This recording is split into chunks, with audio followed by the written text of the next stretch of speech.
ధన్యవాదాలు తెలియజేస్తాను. ఎందుకంటే పాడేరు రెగ్యులర్ అయినా కూడా మీరు చక్కగా ఆదరిస్తారు. ఈ రోజు యాక్చువల్లీ ప్రచారంలో భాగంగా రాలేదు, కానీ అమ్మవారి ఆశీస్సుల కోసం వచ్చాను ఈ రోజు. ఎందుకంటే నాకు ప్రతిసారి కూడా అదొక సెంటిమెంట్. అమ్మవారి దగ్గర నేను పాదాల దగ్గర ఫస్ట్ నా నామినేషన్ ఫామ్ అక్కడ పెట్టి తర్వాత నామినేషన్ వేయాలన్నది నా సెంటిమెంట్.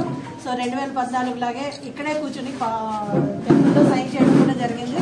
సో ఈ రోజు ప్రచారంలో భాగంగా కాకుండా ఇక్కడ శ్రేణులందరూ కేవలం నన్ను ఒక వెల్కమ్ పలకడానికి రావడం జరిగింది. సో వాళ్ళని ఉత్సాహపరచడానికి ఒక చిన్న స్పీచ్ ఇవ్వడం కూడా జరిగింది. ప్రచారంలో భాగంగా మళ్ళీ వస్తారు ఇక్కడికి.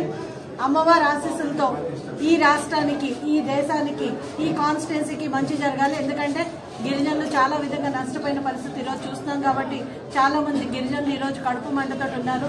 జీవో నెంబర్ 3 విషయంలో అయితేనే, ఈరోజు ఉపాధి లేకపోవడం విషయం అయితేనే, ఇళ్ళు 25,000 కోట్లు, ఇల్లు 25,000 కోట్లు యాక్చువల్లీ ట్రైబల్స్ కి, పీవీటీజీస్ కి ఇల్లు ఇవ్వడానికి కేటాయించినా సరే ఈ రోజు ఇల్లు లేని పరిస్థితి మనం చూస్తున్నాం. ఇక్కడ ఇల్లు సరిగ్గా ఒక్క ఇల్లు కూడా ఈ రోజు ఈ 5 సంవత్సరాలుగా ఇవ్వలేరు. At the same time Paderu నియోజకవర్గానికి సంబంధించి, లేకపోతే మా పార్లమెంట్ కి సంబంధించి అభివృద్ధి చెప్పాలంటే నరేంద్ర మోదీ గారి గవర్నమెంట్ లో ఈ రోజు మనం చూసాము. 650 పడకల హాస్పిటల్ నిర్మించుకుంటున్నాము. అలాగే హైవే ఉంది, హైవే గ్రీన్ఫీల్డ్ హైవే నేనుండగానే అది అప్రూవల్ అవ్వడం జరిగింది. ఇప్పుడు వరకు మనము ప్రధానమంత్రి గ్రామీణ సడక్ యోజన ద్వారా వేల కొద్ది నిధులు తెచ్చుకున్నాము, అభివృద్ధి చేసుకున్నాము, గిరిజన సప్లాన్కి తెచ్చుకున్నాము, ట్రైపాల్కి తెచ్చుకున్నాము, జల్ జీవన్ మిషన్ ప్రతి ఇంటికి నీళ్ల కోసం మనం పోరాడాము, తెచ్చుకున్నాము. అండ్ మోడీ గారు కూడా ప్రతి ఒక్క గిరిజనులకి ఆఖరి బొట్టు వరకు కూడా వాళ్ళ గిండు వరకు వాళ్ళకి చేరాలని చెప్పి ఒక సంకల్పంతో ముందుకెళ్తున్నారు నరేంద్ర మోదీ గారికి. ఈరోజు ఆదివాసులు, మహిళలు 2 కళ్ళతో సమానం. ఆయన ఎంతో కూడా ప్రామినెన్స్ ఇస్తారు. కాబట్టి ఈ రోజు అరకు పార్లమెంట్ నుంచి మనం ఈ సీటు గెలిచి బీజేపీకి బహుమతిగా నరేంద్ర మోదీ గారికి బహుమతి ఇస్తే ప్రతి ఒక్కరి జీవితంలో వెలుగు నింపుతారని చెప్పి ఆశిస్తున్నాము. అండ్ ఈ కాన్స్టిట్యున్సీ నుంచే మా గెలుపు మొదలవుతుంది. కాబట్టి ఖచ్చితంగా అమ్మవారి దీవెనలతో మేమందరం ముందుకు వెళ్లాలని చెప్పి ఈ రోజు అమ్మవారికి మొక్కుకోవడం జరిగింది.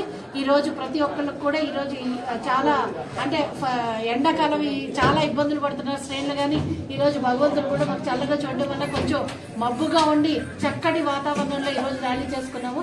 అందరికీ పేరు పేరు చొప్పున ఇక్కడ ఈ ర్యాలీలో పాల్గొన్న వారికి, నాకు ఆహ్వానం పలికిన వారికి అందరికీ కూడా ప్రత్యేకంగా ఇక్కడ ఆతిథ్యం ఇచ్చి జనసేన ఇన్ఛార్జ్ గా, అరకు పార్లమెంట్ ఇన్ఛార్జ్ గా ఉన్న గంగులయ్య గారికి, అలాగే మా అరకు ఎమ్మెల్యే అభ్యర్థిగా ఉన్న పాంగి రాజారావు గారికి కూడా, కృష్ణారావు గారికి, బుర్ర నాగరాజు గారికి అందరికీ కూడా నేను హృదయపూర్వక ధన్యవాదాలు తెలియజేస్తున్నాను. ఎందుకంటే చాలా తక్కువ టైంలో నేను నోటీస్ ఇవ్వడం జరిగింది. నేను సాయంకాలం చెప్పాను, ఇవాళకి వాళ్ళంతా ఆర్గనైజ్ చేసుకున్నారు.